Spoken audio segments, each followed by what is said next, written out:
에그플레이션, 곡물 가격이 상승한 영향으로 일반 물가도 덩달아 오르는 현상을 가리키는 신조어이다.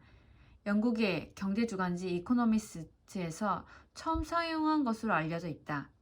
이 잡지는 1845년 이후 식품 값의 추이를 조사하였는데 그 결과 세계 곡물 가격은 오랜 기간 낮은 수준을 지속하였으나 2006년 하반기부터 급등하였고 2007년에는 세계 식품 가격 지수가 역대 최고치를 기록하였다고 분석하였다.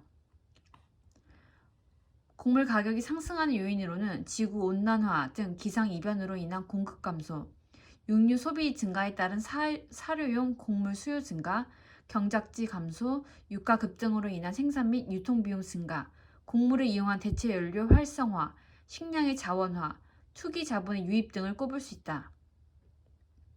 곡물 가격의 상승이 사회 전반의 물가 상승으로 확산되어 경제 위기를 초래할 우려가 커지고 있으며 특히 곡물 자급률이 낮은 나라는 그 위험성이 더욱 커진다. 소비자에게 물가 상승은 나쁜 소식이다. 누구나 지갑이 가벼워지니 시장에서 원하는 물건을 성큼 집기가 쉽지 않다. 주부들은 꼭 사야 되는 물건을 몇 번이고 망설이다 장바구니에 담게 된다. 값이 올라가도 어쩔 수 없이 사야 하는 물건이 바로 식품이다. 주부들에게 쌀이나 배추 같은 먹거리 가격의 상승은 벌건 대낮에 날치기를 당하는 바나 다름없다. 식품 가격은 계절적 변동을 제외하고는 비교적 안정적이었다. 실질 가격으로 보면 쌀이나 배추 같은 농산물 가격은 오히려 하락하는 추세였다. 농촌이 노령화되고 농민들의 삶이 힘들어진 이유가 여기에 있다. 이는 우리나라뿐만 아니라 세계적인 현상이다. 그러나 최근 들어 식품 가격의 상승이 뉴스로 부각되고 있다. 세계적으로 농산물 가격은 2007년에서 2008년에 급등하기 시작했다. 농산물의 지속적인 가격 상승 현상을 에그플레이션이라고 한다. 에그플레이션은 농업 부문의 인플레이션을 의미하는 합성어이다. 에그플레이션이라는 단어는 2007년 미국의 대금융회사인 메릴 린치 보고서와 영국의 경제주간지인 더 이코노미스트의 기사에서 사용된 이후 널리 사용되기 시작했다. 전형적으로 정부가 돈을 많이 찍어내면 인플레이션이 발생한다. 그러나 에그플레이션은 전형적인 인플레이션과 달리 직접적으로 정부의 통화 공급 과잉에 따른 결과는 아니다. 에그플레이션은 농산물의 수요와 공급의 변화로 발생한다. 농산물 수급에 영향을 주는 중요한 요인으로 세계 인구의 증가, 농산물 경작지 감소, 아시아인들 식성의 서구화, 그리고 곡물의 대체 에너지화 등이 제시되고 있다. 과연 세계 인구의 증가로 인해서 농산물 가격이 급등했을까? 세계 전체 인구는 2000년 60억 5,700명에서 2010년에는 69억 명으로 지난 10년간 8억 4,300만 명이 증가했다. 인구의 증가는 식품에 대한 수요의 증가로 귀결되므로 식품 가격은 올라갈 것이다. 그러나 더 이코노미스트가 조사하여 발표하는 세계 전체의 식품 가격, 상품 물가 지수는 기준 연도인 2000년의 지수가 100에서 2005년에는 100에 살짝 미치지 못하는 수준이었다. 즉 2000년에서 2005년 기간에 세계 전체의 식품 물가는 살짝 하락했다. 5년간 먹는 입이 증가했지만 세계 전체의 식품 공급도 증가했기 때문이다. 식품 가격 폭등의 원인을 인구 증가로 설명하려는 시도는 적어도 2000에서 2005년 기간에는 적절하지 않다. 식품 가격 폭등의 다른 원인으로 지적되는 것은 서구화된 아시아인들의 식성이다. 소득 수준이 높아지면서 아시아 국가, 특히 인도와 중국의 식품 소비가 증가함에 따라 단백질이 풍부한 식품에 대한 선호가 급격하게 증가했다. 예를 들어 중국의 경우 1인당 연간 평균 육류 소비량이 1985년에 20kg에서 2006년에는 50kg로 증가했다. 최근 중국에서 피자 선호로 인한 치즈 수요의 급격한 증가로 세계 시장에서 우유 가격이 증가하기도 했다. 또한 인구의 도시화 집중도 이러한 식품 소비 패턴에 일조하고 있다. 이에 따라 고가격의 농산물에 대한 수요가 증가하여 가격 인상을 가져왔다. 그러나 아시아인들의 서구 식품 수요의 증가로 인하여 2005년에서 2010년 사이에 식품 가격이 135%나 인상되었다는 설명은 그리 설득력이 있어 보이지 않는다. 좀 더 중요한 원인이 무엇일까? 곡물 가격 상승의 가장 큰 이유는 사람과 가축의 식량인 곡물이 화석 연료를 대체하는 청정 에너지 생산의 원료로 전용되었기 때문이다.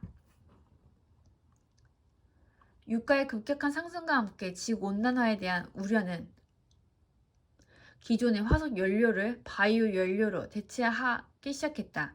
대표적인 바이오 연료인 에탄올은 옥수수로부터 추출된다. 기존의 먹는 식품이 타는 식품으로 전환된 것이다. 생물체 원료에 대한 수요가 급증하면서 옥수수에 대한 수요가 급증하고 이에 따라 옥수수 가격은 급등했다. 미국은 2005년에 미국 에너지 정책 법안을 통과시켜 재생 가능한 연료인 에탄올의 생산과 보급을 장려했다. 2007년 미국에서 에탄올 생산에 투입된 옥수수는 2000년에 비해 3배나 증가했다. 미국은 2007년에 재생 가능한 연료, 소비자 보호와 에너지 효율성법의 제정을 통해서 바이오 연료의 보급을 더 확대했다. 그 결과로 옥수수 가격은 25%나 상승했다. 2007년 당시 미국을 제외한 40개 국가도 원유의 소비를 줄이고 바이오 연료로 대체하도록 권장했었다. 대표적으로 유럽연합은 에너지 소비량의 20%를 바이오 연료로 충당하기로 법제화했다. 바이오 연료의 생산이 활발해짐에 따라 식품 생산은 그 정점에 도달했고 이후에는 농산물 공급은 감소했다. 마치 원유 생산의 정점 이후 원유 공급량이 감소하는 현상과 유사하다. 이와 함께 멕시코와 같은 농업 생산지에 50년 만에 추운 겨울로 인하여 농작물 냉해로 농산물 생산에 큰 타격을 입었다. 옥수수, 콩, 사탕수수와 같은 식물성 식품이 대체 연료로 소진됨에 따라 이들 가격이 급등하면서 이들을 원료로 생산하는 가축 사료값도 폭등하게 되었다. 이에 따라 달걀, 고기, 우유와 같은 비식물성 식품의 가격도 급등하게 되었다. 또한 종전의 식품이었던 옥수수, 콩의 가격 급등은 소비자로 하여금 옥수수와 콩을 대체할 수 있는 다른 곡물류의 가격 상승을 초래했다. 결국 2007년에서 2008년 사이에 농산물 가격은 급등하게 된 것이다. 농산물 공급이 풀리고 바이오 연료 생산도 주춤했지만 농산물 가격이 계속 상승한 데는 국제 투기 자본의 농산물에 대한 투기가 한몫을 했다. 보이지 않는 괴물인 국제 투기 자본들의 원유 투기 매입으로 원유가 폭등해도 한몫을 했다. 이들은 곡물 가격의 변동이 심해지고 상승 추세를 보이자 새로운 먹잇감을 국제 곡물 시장에서 찾았다.